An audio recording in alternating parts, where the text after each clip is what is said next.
tema en esta mañana es la unidad. Ahora nosotros podemos, la unidad de la iglesia, nosotros podemos ver a Dios como un Padre viejito, un Dios chiquitito que está allí, al cual le cantamos algunos coritos, en el cual nunca pensamos, en el cual nunca... Un Dios, como piensan algunos, que hizo el mundo, lo echó a andar como un reloj y se deshizo del mundo, se desentendió del mundo. Pero nosotros tenemos que entender que el tema de la unidad en la iglesia no es algo que nosotros hacemos, es algo que Dios ya hizo. Cuando nosotros pensamos en la unidad de la iglesia nos preocupamos, me pasa a mí a veces, en alguna época me he preocupado por el tema y en realidad no tengo nada que preocuparme sino de ocuparme. Vamos a Efesios capítulo 4, por favor, hermanos. En Efesios capítulo 4 vamos rápido diciendo que ustedes recuerdan el esquema de la carta a los Efesios, son 6 capítulos, los primeros 3 capítulos Pablo nos muestra las grandes bendiciones que todo cristiano tiene por la obra del Señor Jesucristo. Ha sido elegido en la eternidad, ha sido salvado, éramos hijos de ira, ahora somos hijos de Dios. Por gracia hemos sido salvos por medio de la fe, y esto no de vosotros, pues es un don de Dios, dice Efesios 2:8. Hechos en Dios para buenas obras, las cuales Dios preparó de antemano para que anduviésemos en ellas. Él habla de todas las riquezas que nosotros tenemos en Cristo en los primeros 3 capítulos, y él luego, en los últimos 3, y esto es algo que siempre hace Pablo en casi todas sus cartas, primero nos da la parte teológica, la doctrina, que justifica cómo nosotros en consecuencia tenemos que actuar. Los primeros 3 capítulos de Efesios nos habla de lo que somos en Cristo. Los últimos 3 capítulos de Efesios nos habla cómo debemos vivir a la luz de que somos eso en Cristo. En Cristo. Entonces empieza diciendo, yo pues, preso en el Señor, os ruego que andéis como es digno de la vocación con que fuisteis llamados.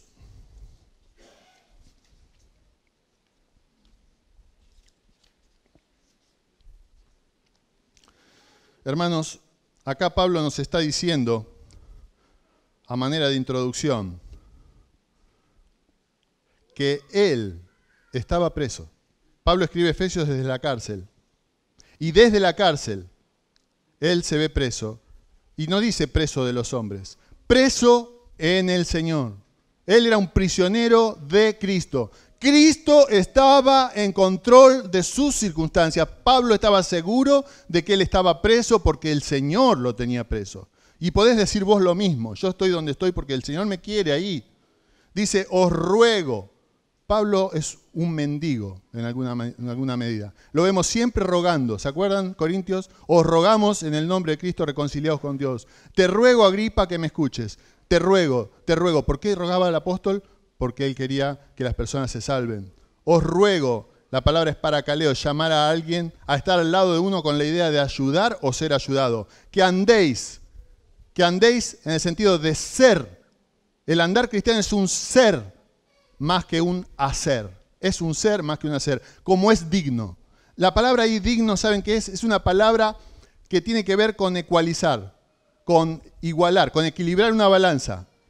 Como si yo tengo en este platillo determinado peso y le pongo el mismo peso del otro lado para que esté igual. Bueno, capítulo 1 al 3, ustedes son esto en Cristo. Capítulo 4 al 6, equilibremos, andemos como es digno de la vocación con que fuisteis llamados. ¿Cómo vamos a vivir? Tiene que ser un andar digno, un andar que esté a la altura del gran llamamiento que hemos recibido. Hermanos, vamos a leer todo el pasaje completo ahora. Efesios capítulo 4.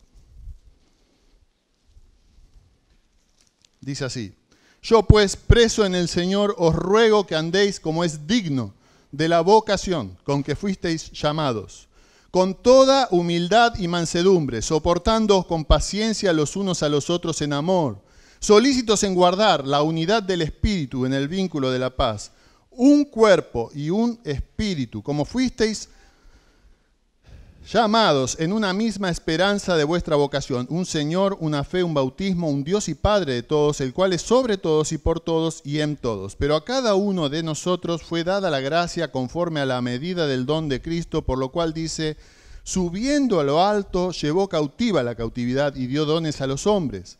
Y eso de que subió, ¿qué es? Sino que también había descendido primero a las partes más bajas de la tierra. El que descendió es el mismo que también subió por encima de todos los cielos para llenarlo todo.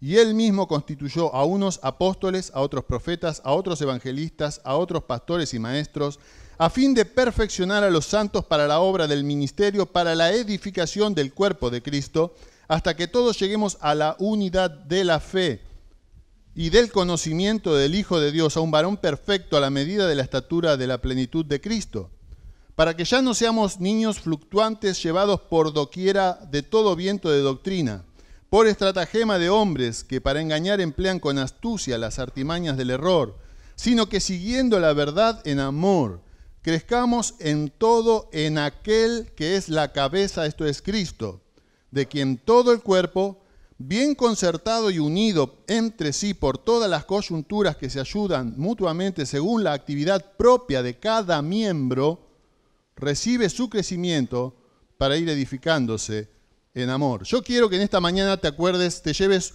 una sigla, una palabra, para que después puedas memorizar de qué es lo que estuvimos hablando esta mañana. Y vamos a estar hablando de la unidad. La palabra es muy fácil. ¿Cuál va a ser? Uno. Acordate el número 1. Para empezar, el número 1, unidad, 1.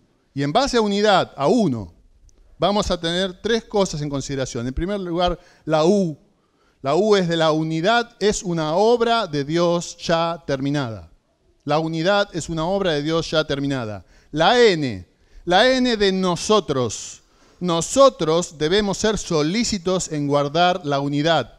La O es de obrar con nuestros dones para la unidad y el crecimiento de la iglesia. Vamos al primer punto. La unidad es una obra de Dios y está garantizada por Él. La unidad es una obra de Dios. Por eso decía, el Señor no es un viejito que está allí rogándonos, por favor. No. El Señor ya ha hecho la unidad. Y nosotros debemos guardar esa unidad, si somos hijos de Él. Vos y yo tenemos una responsabilidad de guardar la unidad que el Señor ya ha hecho.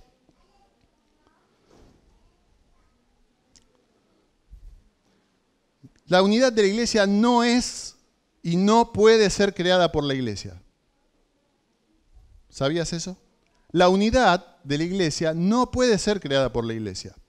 Dice la Biblia en 1 Corintios 12 que fuimos todos los hijos de Dios bautizados en un cuerpo. Dios te puso, el día que te convertiste, que me convertí, nos puso en un cuerpo, el cuerpo de Cristo, constituido por todos los creyentes de todo el mundo. Y el día que vos te bautizaste o viniste a esta iglesia, si estabas bautizado en otra iglesia, pasaste a pertenecer al cuerpo de la iglesia local aquí en Quintana 1033. Dice luego, y a todos se nos dio a beber de un mismo espíritu. Luego en el versículo 20, 1 Corintios 12 dice, el cuerpo es uno solo. Mirá, la Trinidad está implicada en nuestra unidad. La Trinidad ya ha creado la unidad de todos los verdaderos cristianos. Si ustedes se fijan en los versículos 4 al 6 que hemos leído de Efesios 4, dice el 4, un cuerpo y un espíritu, como fuisteis también llamados en una misma esperanza de vuestra vocación. Ahí vemos la obra del Espíritu Santo, vemos la persona del Espíritu Santo. Versículo 5, un Señor, una fe, un bautismo. Vemos al Señor Jesucristo. Versículo 6, un Dios y Padre de todos, el cual es sobre todos y por todos y en todos, Dios el Padre. Pero también tenemos que decir al respecto de que la unidad de la iglesia es algo que Dios hace, que es la respuesta a la oración del Señor Jesús. Ahora, ustedes piensen que el Señor Jesús ora al Padre, allí en Juan 17. ¿Piensan que Dios no le va a responder afirmativamente? Aquel que es su Hijo amado, aquel que subió al cielo para llenarlo todo, como hemos leído, Él pidió en Juan 17:11, y ya no estoy en el mundo, mas estos están en el mundo, y yo voy a ti, Padre Santo, a los que me has dado, guárdalos en tu nombre, para que sean uno, así como nosotros. Luego en el versículo 21 dice, para que todos sean uno, que también ellos sean uno en nosotros. Versículo 22, para que sean uno, así como nosotros somos uno. Versículo 23, para que sean perfectos en unidad. El Señor Jesús pidió al Padre que seamos uno. La Trinidad está implicada en que seamos uno. Él nos ha hecho uno, nos ha puesto en la iglesia y mantiene la unidad. Quiere decir que si hay alguien que no está trabajando para la unidad, tendría que, como vamos a ver al final, evaluarse a sí mismo. ¿Dios está trabajando en mi vida realmente? ¿Yo estoy contribuyendo a la unidad de la iglesia? ¿Estoy haciendo lo que tengo que hacer para la unidad de la iglesia? Porque eso es una marca de que Dios está obrando en vos, porque Dios hace su unidad. Era la meta de Cristo también, que nosotros seamos uno. Él, en Juan 10:16, dijo que iba a haber un rebaño y un pastor. Un rebaño y un pastor. Pablo nos exhorta repetidas veces en el Nuevo Testamento a ser uno. Filipenses 1:27, 1 Corintios 1:10. Es más, Dios nos advierte contra las divisiones.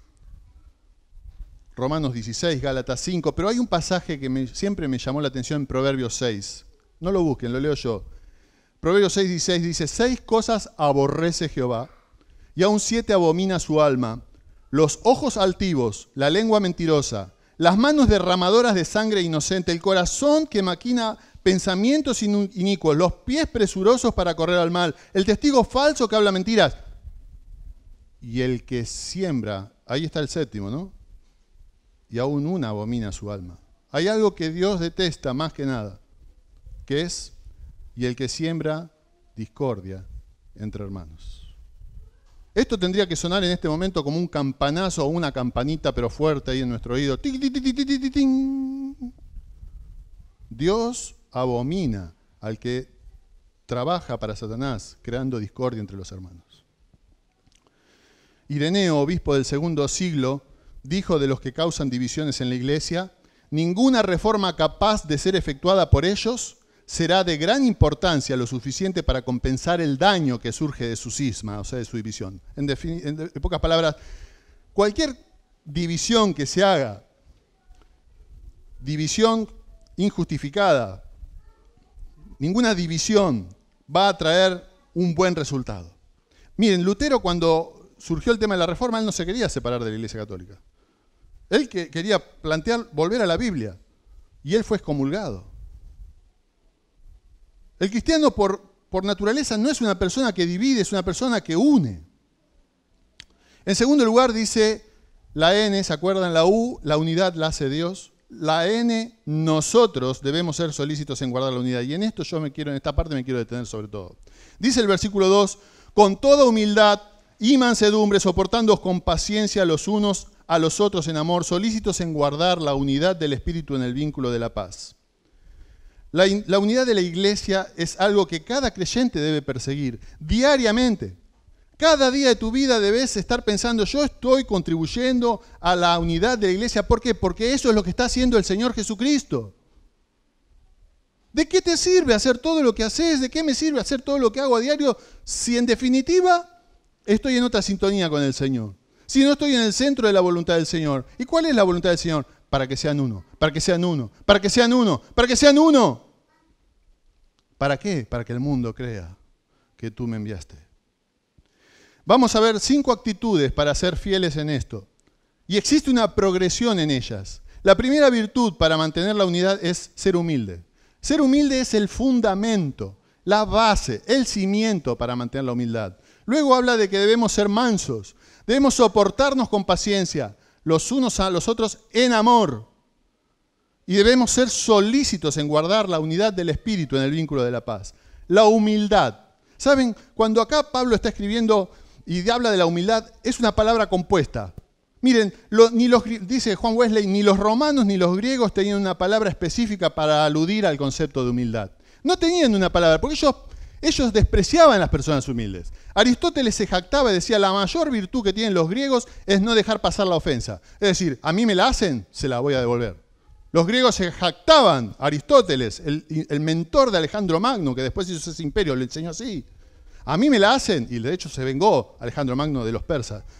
A mí me la hacen, yo te la pago. A mí me la haces, yo te la pago. Eso era una virtud para los griegos. No tenían una palabra que hablara de la humildad. Prácticamente la tuvieron que inventar los cristianos, le tuvo que inventar Pablo. E inventa una palabra que es tapeino frosune, que significa tener una mente humilde. Pensar de uno mismo poco. No pensar que soy una gran cosa, sino pensar de mí con humildad, con una mente dócil.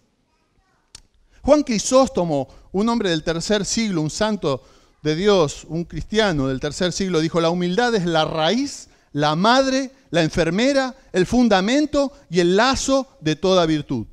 La humildad es la raíz, madre, enfermera, fundamento y lazo de toda virtud. Y vamos a ver en estos 5 aspectos de una persona que fomenta la humildad en la iglesia al Señor Jesucristo, en todo, de punta a punta en este mensaje. Es mi oración que se vea al Señor Jesús, porque en el primer punto, la U, el Señor Jesucristo hace la unidad.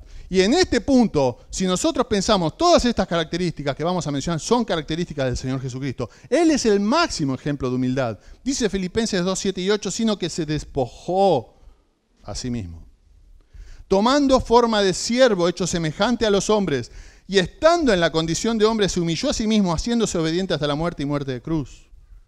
Mira, la humildad es algo muy necesario, es la base para tener unidad en la iglesia. Cuando hay orgullo, cuando el orgullo está sentado en el trono, no va a haber unidad en la iglesia.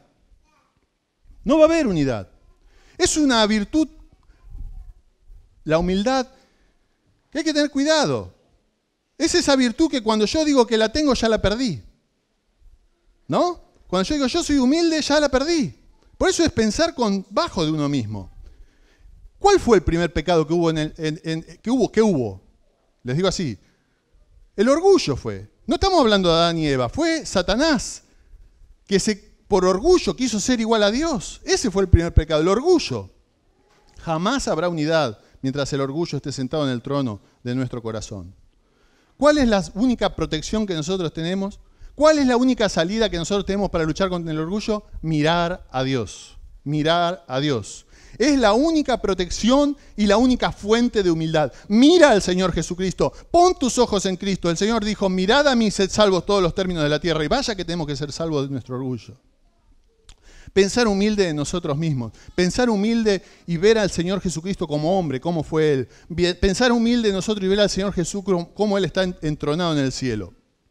Miren, Juan Calvino dijo: el orgullo y la autoglorificación. El orgullo y la autoglorificación. Yo me glorifico a mí mismo.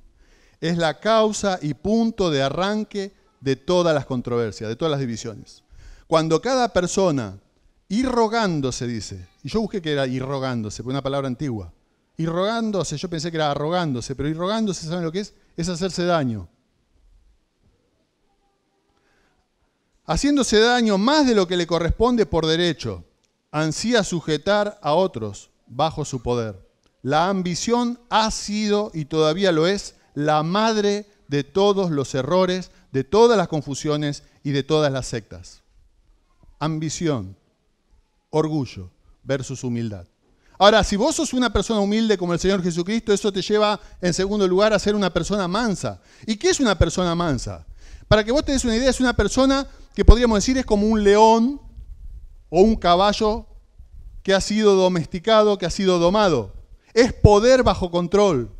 Un león en el circo que está allí domado por su domador, no dejó de ser un león. Todavía tiene el poder, las garras, esas fauces, ese vigor para destrozar a un hombre. Sin embargo, es poder bajo control. Ese caballo salvaje que se lleva todo por delante y que no retrocede detrás de la flecha, como dice Job, ese caballo domesticado ahora sigue a aquel que es su Señor. No dejó de ser fuerte, no dejó de tener vigor, no dejó de ser poderoso, intimidante. Sin embargo, es poder bajo control. El Señor Jesucristo fue humilde y manso. Él dijo: yo soy manso y humilde de corazón, Mateo 11:29. Él dijo que son bienaventurados los mansos, Mateo 5:5 en el Sermón del Monte. El ser manso es un fruto del Espíritu Santo, Gálatas 5:23. Mirá, nosotros no debemos confundir el ser manso con tolerar cualquier cosa. Porque el Señor Jesucristo se ofendió, se enojó cuando vio que el nombre del Padre era blasfemado, insultado, y sacó a los que vendían en el templo a latigazos y habían hecho de la casa del Padre cueva de ladrones. ¿Me puedo yo enojar como cristiano? Sí. ¿Cuándo? ¿Cuándo tengo que enojarme? Cuando Dios es insultado, cuando su palabra es menospreciada. Ahí me puedo enojar, pero bajo control. Pero nunca me debo enojar cuando a mí me hacen algo. Si yo soy una persona humilde que estoy pensando poco de mí mismo, si yo estoy pensando, bueno, vos venís y me haces algo, y yo estoy pensando correctamente como cristiano, digo, bueno, me lo merezco. La verdad que me lo merezco y me merezco mucho más. Hermano, ninguno de nosotros debería estar vivo hoy. Si Dios hubiera hecho justicia con nosotros, nos tendría que haber castigado, condenado al infierno. Él nos quiso salvar, nos quiso perdonar. Nos dio no lo que merecíamos nosotros, sino lo que merecía Cristo. Y a Cristo le dio lo que merecíamos nosotros. No nos confundamos. Nosotros no merecemos nada. Ahora, si yo estoy pensando correctamente de mí mismo, y otro hermano tan pecador como yo viene y me ofende, yo lo tengo que perdonar. Lo tengo que perdonar. Eso es pensar correctamente de mí mismo. Eso me lleva a ser manso. El Señor Jesucristo nunca se ofendió por cosas que le dijeran a Él.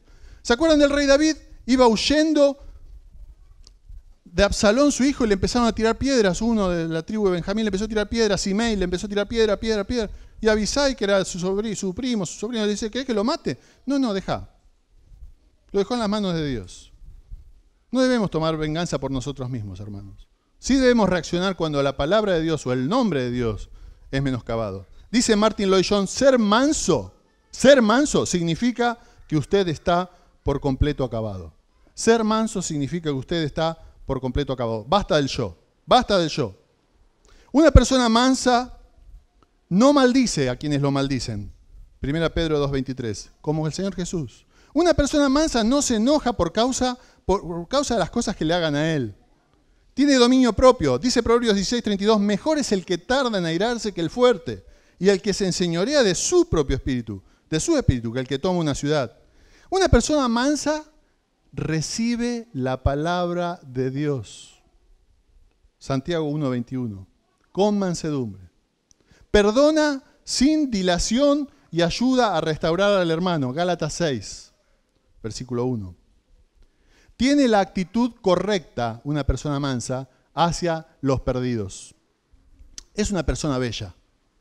Una persona mansa es una persona bella. Dice 1 Pedro 3:4, sino en el interno, dice, no sea vuestro adornarse el exterior de peinado, ¿se acuerdan? Sino el interno, el del corazón, en el incorruptible ornato, en el incorruptible embellecimiento, podríamos decir, de un espíritu afable y apacible, que es de grande estima delante de Dios. Y esto no es solo para las mujeres, ¿eh? A veces lo leemos y decimos, sí, viste, andá con decoro a la iglesia, no te pintarrajees, no te pongas oro. No, es para nosotros también. Es para los varones también.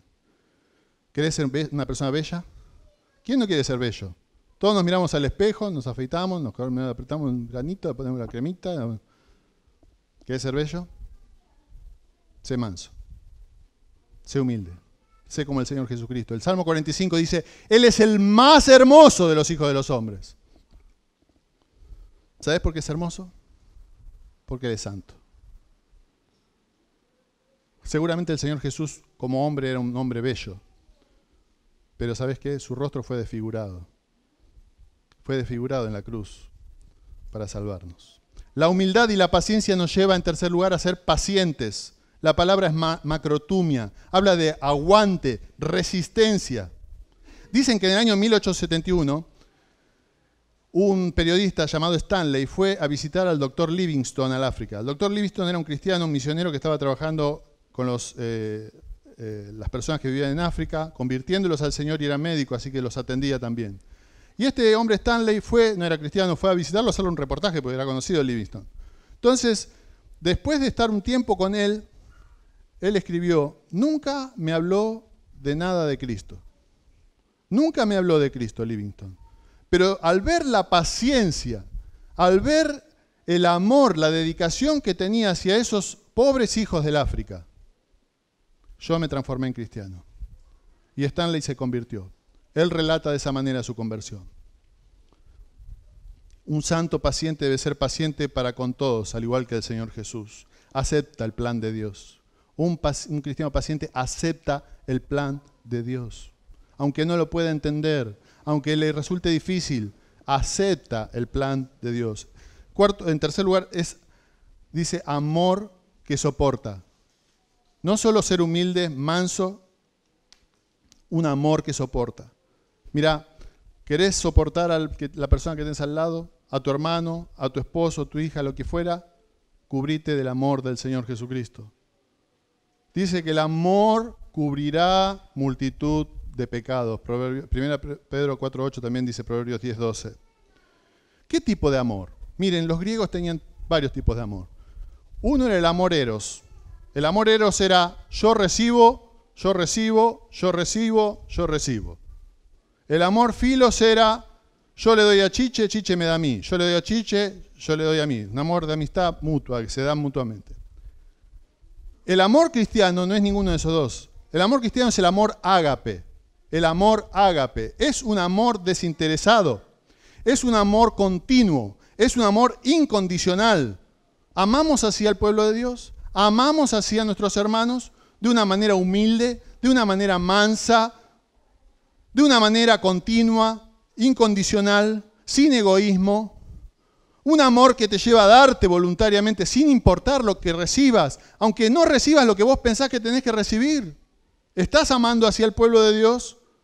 Es un amor que aún ama a sus enemigos y ora por sus perseguidores. Mateo 5, 43 al 44.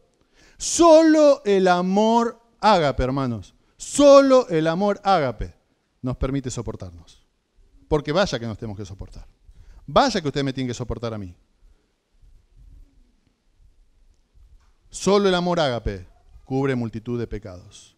En cuarto lugar, dice que como resultado de ser humildes, mansos y tener ese amor ágape, nos permite soportarnos unos a otros para hacer la unidad.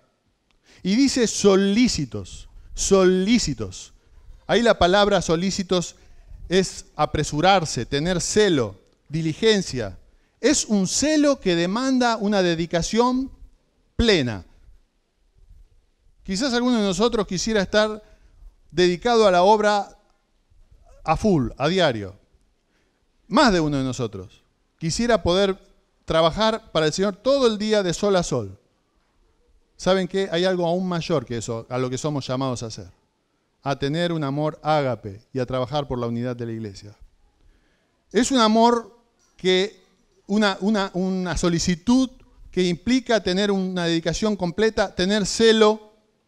Es la misma palabra que usa Pablo cuando le escribe a Timoteo, ¿se acuerdan? Procura con diligencia presentarte aprobado delante de Dios como obrero que no tiene que avergonzarse. Es la misma palabra que le dice a Tito, vení pronto a verme. ¿Saben? La unidad del Espíritu no es algo que nosotros que tenemos que apuntar, no sé, a que esta iglesia sea una sola iglesia en todo Ituzaingó o una sola iglesia cristiana en toda la Argentina. No es ecumenismo. No es olvidarnos de las doctrinas. La unidad del Señor es interna. La unidad del Señor es espiritual. Es tu corazón delante de Dios. ¿Estás trabajando por la unidad? ¿Estás en sintonía con el Señor? Todo creyente verdadero está unido a todos los creyentes verdaderos. No es una unidad que provenga de afuera, sino del interior. Y produce todo lo demás. Humildad, mansedumbre, paciencia y amor que soporta. Ahora hay un vínculo. Como esas gavillas, ¿se acuerdan al principio? Que eran esas ramas que eran unidas por un lazo. Hay un lazo que nos mantiene unidos y ese lazo que nos mantiene unidos es el vínculo de la paz. Solícitos en guardar la unidad del Espíritu en el vínculo de la paz. Dice Colosenses 3:14 que el amor produce ese vínculo. Como un cinto que une, como un cinto que nos une, que nos mantiene unidos. Estas virtudes y la unidad sobrenatural de la que dan testimonio son, y escúchame bien, porque ¿por qué estamos nosotros acá? ¿Por qué estamos nosotros acá? ¿Se acuerdan cuando dimos el curso de membresía? Dijimos, ¿para qué está? Y le pusimos una fotito de una carta escrita, manuscrita por Américo. ¿Para qué está la IBG de Ituzaingó? Para ser luz a quienes nos rodean, para estar más cerca de Cristo, para animarnos unos a otros. Miren, ¿queremos cumplir con esa meta? ¿Sí? ¿Sí? Bien. Estas virtudes y la unidad sobrenatural de la que dan testimonio son con toda probabilidad el testimonio más poderoso que la iglesia puede tener. ¿Querés tener impacto en tu sociedad? Busca esta unidad, porque el Señor dijo para que sean uno, para que el mundo crea que tú me enviaste. ¿Qué significa esto? Que la gente nos vea y diga, estos no son de este mundo. Jesús era Dios. Verdaderamente estos creen en un Jesús que era Dios.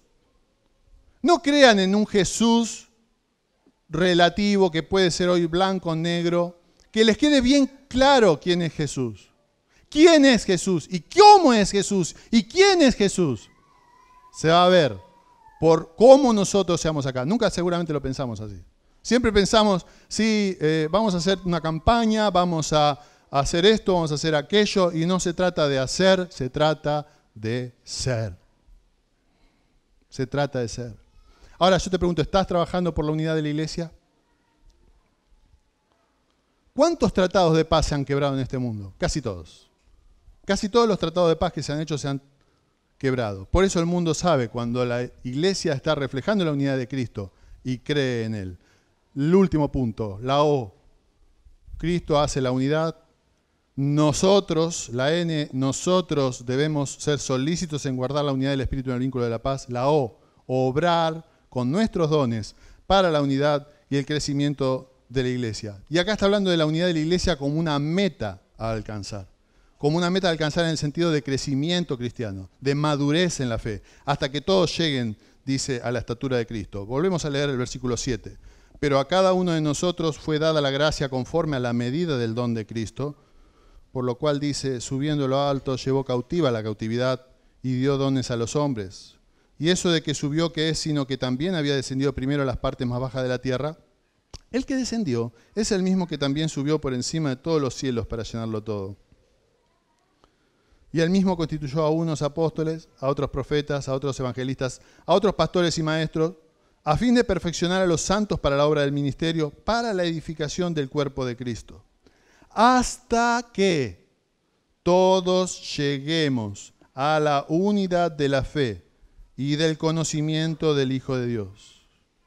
Hasta que todos lleguemos a la unidad de la fe y del conocimiento del Hijo de Dios, a un varón perfecto a la medida de la estatura de la plenitud de Cristo, para que ya no seamos niños fluctuantes, llevados por doquiera de todo viento de doctrina, por estratagema de hombres que para engañar emplean con astucia las artimañas del error, sino que siguiendo la verdad en amor, crezcamos en todo, en aquel que es la cabeza, esto es Cristo, de quien todo el cuerpo, no una parte, no los pastores, no los diáconos, no los líderes, todo el cuerpo, bien concertado y unido entre sí, por todas las coyunturas que se ayudan mutuamente según la actividad propia de cada miembro, recibe su crecimiento para ir edificándose en amor. Miren, el pasaje, esta porción no la podemos estudiar en profundidad, pero empieza diciendo el versículo 7, pero a cada uno,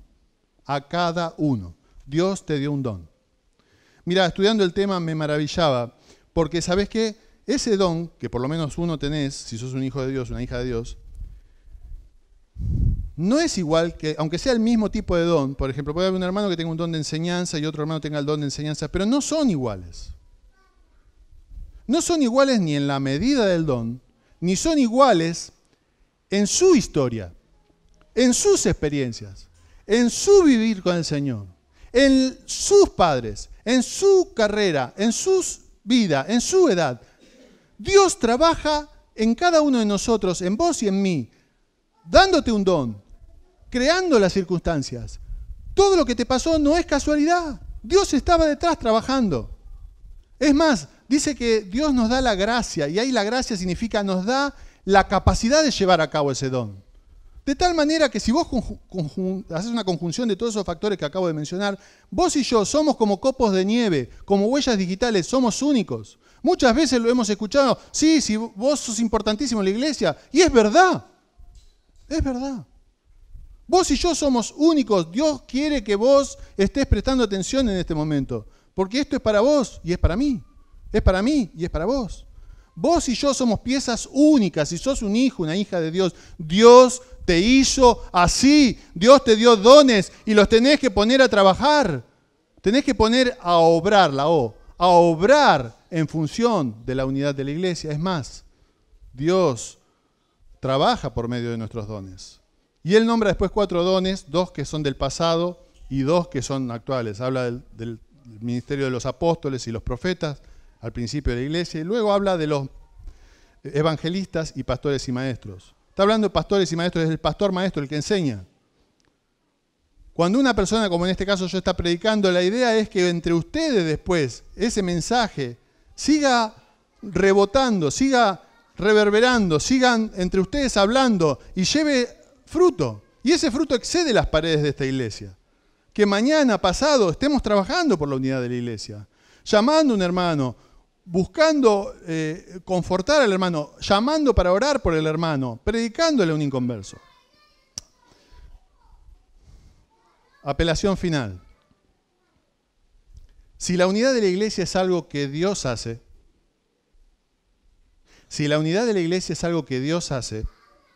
primero, debo examinarme a mí mismo si estoy guardándola, ¿no? No sea que esté luchando contra Dios. Prestame atención porque esto es muy importante. Si la unidad es algo que Dios hace, debo examinarme a mí mismo si estoy guardándola. No sea que esté luchando contra Dios. Si yo no estoy trabajando arduamente con mi corazón para no ser de tropiezo a mi hermano, debo autoevaluarme si soy cristiano verdaderamente. Si yo no estoy trabajando arduamente con mi corazón para no ser de tropiezo a mi hermano, es decir, si yo le pongo tropiezo a mi hermano y ni me va ni me viene, debo autoevaluarme si soy cristiano verdadero. Segundo, si yo debo ser solícito en guardar la unidad del Espíritu en el vínculo de la paz, ¿estoy siendo diligente en esto? ¿Estoy guardando la unidad o estoy destruyéndola? ¿Soy humilde? ¿Soy manso? ¿Soy paciente? ¿Soporto en amor? ¿Qué hago cuando me ofenden? ¿Cuando me ignoran? ¿Cuando me agreden? ¿Cuando murmuran de mí? ¿Qué hago? ¿Me estoy congregando? ¿Qué vengo a la iglesia, ficho y me voy? ¿O estoy realmente congregado? ¿Estoy unido a mis hermanos? ¿Está mi corazón acá? Cuando un miembro se duele, yo me duelo. Cuando un miembro se alegra, yo me alegro. ¿Estoy sirviendo con mis dones a Dios? Dios te dio un don. Lo dice la Biblia, a cada uno. Dios te dio un don. ¿Lo estás usando? Si no sabes cuál es, pedile al Señor que te muestre. Es otro tema, involucrate en la obra de Dios, Dios te va a ir confirmando, los hermanos te van a confirmar también en ese don. ¿Estoy sirviendo con mis dones a Dios y a mis hermanos? En tercer lugar, si Dios me dio al menos un don, ¿lo estoy usando? Como decíamos. ¿Soy consciente de que el no usarlo y no hacer nada para el Señor está muy mal? ¿Soy consciente de que el no usar mi don y no hacer nada para el Señor está muy mal? Y no contribuye a la unidad de la iglesia, sino a la división. ¿Lo pensaste? Si vos tenés un don y no estás usándolo, estás generando división en la iglesia, no unidad. 4. Nos aterra pensar, nos llena de terror pensar en una persona a la que Dios odie, ¿verdad? Todos nosotros fuimos un día enemigos de Dios. Los que somos hijos de Dios, un día estamos bajo la ira de Dios y Dios nos salvó. Y nos aterra a la sola idea de pensar que una persona Dios la odie, Dios la abomine. Nos aterra pensar en una persona que es aborrecida y peor aún que sea abominada por el alma de Dios. Ahora, lo leímos en Proverbios, que si una persona crea discordia en la iglesia, entre hermanos, el alma de Dios la abomina. Si entre nosotros hay alguien que no es del Señor, alguien que no le entregó su corazón a Jesucristo, en cuyo corazón Jesucristo no está reinando, no se piense que se puede ser neutral en este tema. No te pensés que en esta mañana vos te podés ir de acá como llegaste y no darle importancia a este mensaje, escucharlo y seguir viviendo igual. No podés seguir igual. Porque no podés ser neutral. El Señor dijo en Mateo 12:30, el que no es conmigo, contra mí es. Y el que conmigo no recoge, desparrama. No podés estar mirando a un costado a ver la obra del Señor. O estás recogiendo o estás desparramando. O estás favoreciendo la unidad de la iglesia, trabajando en conjunción con el Señor, o estás oponiéndote a Dios. Y si pensás que sos de Cristo, pero te estás engañando y sos causa de división, o no estás contribuyendo diligentemente a la unidad de su iglesia, de su esposa, la iglesia es la esposa de Cristo, yo te suplico hoy en nombre del Señor Jesucristo que te arrepientas y confíes en Él para salvación. Podés tener los años que tengas en la iglesia, pero si no sos una persona que genere unidad en la iglesia, sino continuamente divisiones, autoexaminate. Pedile perdón al Señor, el Señor te va a recibir y pedile que te salve. Ahora, si somos salvos, puede ser que seamos salvos y estemos viviendo temporalmente un periodo de bajón espiritual. Y Dios te va a sacar de eso. Pero mirá, si sos salvo y estás causando divisiones, arrepentite. Si no estás siendo solícito en guardar la unidad del Espíritu en el vínculo de la paz, te estás alejando de la bendición divina. Hay un círculo alrededor, dentro del cual Dios envía su bendición. Dice el Salmo 133, mirad cuán delicioso y cuán hermoso es que los hermanos habiten juntos y en armonía, porque allí, dentro de ese círculo, en armonía, Dios envía bendición y vida eterna. Dios envía su bendición y Dios da salvación y se agregan personas a la iglesia. ¿Sabes por qué la iglesia no crece? Porque no estamos unidos. ¿Sabes por qué la iglesia no crece? Porque no estamos confiando en que Dios hace la obra. ¿Sabes por qué la obra no crece? Porque nosotros no estamos siendo humildes, mansos, teniendo ese amor que soporta. No estamos siendo solícitos en guardar la unidad. ¿Sabes por qué la iglesia no crece? Porque vos no estás usando tus dones.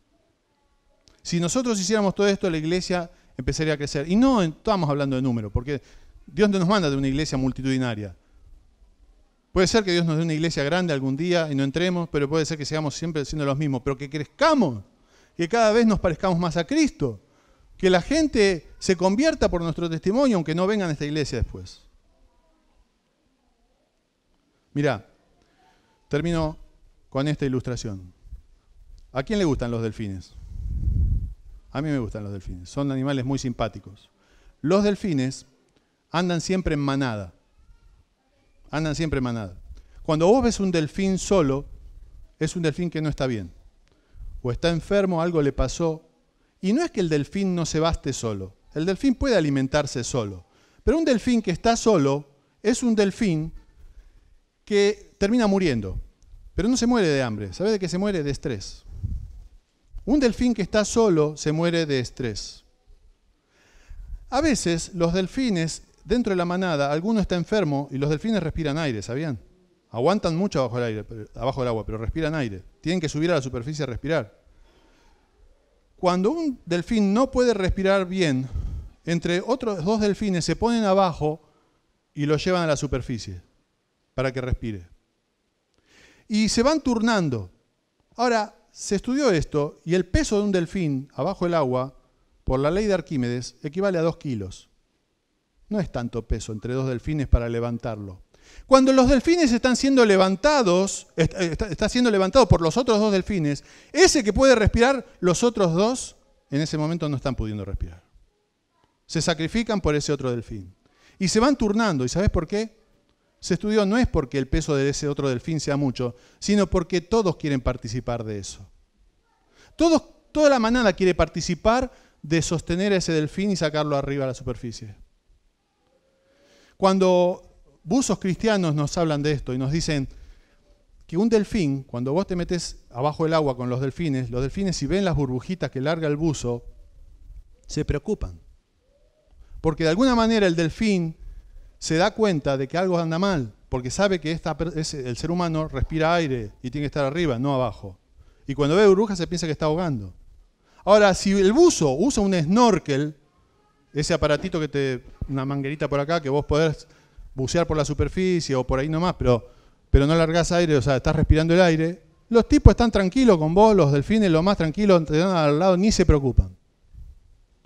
Miren, esta ilustración es para grabar el hecho de que nosotros tenemos que ser como los delfines. Si hay un miembro que está dolido, todo el cuerpo tiene que estar dolido. Todo el cuerpo tiene que estar activo en rescatar a ese delfín, a ese cristiano. Si un miembro está bien, todos nosotros debemos gozar. No debemos ser indiferentes, hermanos. No debemos ser indiferentes. Dios nos está llamando a la unidad. Dios nos está haciendo ver en esta mañana que es Él el que hace la unidad. Dios nos está haciendo ver esta mañana que nosotros somos llamados a ser solícitos, diligentes en guardar la unidad. Dios nos está llamando en esta mañana a usar nuestros dones para llegar a la unidad del conocimiento del Señor Jesucristo. Oremos. Gracias, Padre, te damos en esta mañana por habernos hablado. Te pedimos, Señor, que cada uno de nosotros sea diligente y refleje al Señor Jesucristo. Que procuremos la unidad diligentemente. Guárdanos, Señor, de ser causa de división. Perdóname, Señor, cuando yo he hecho algún motivo de división en la iglesia, cuando ofendo a mis hermanos. Señor, ten misericordia de mí, ten misericordia de mis hermanos.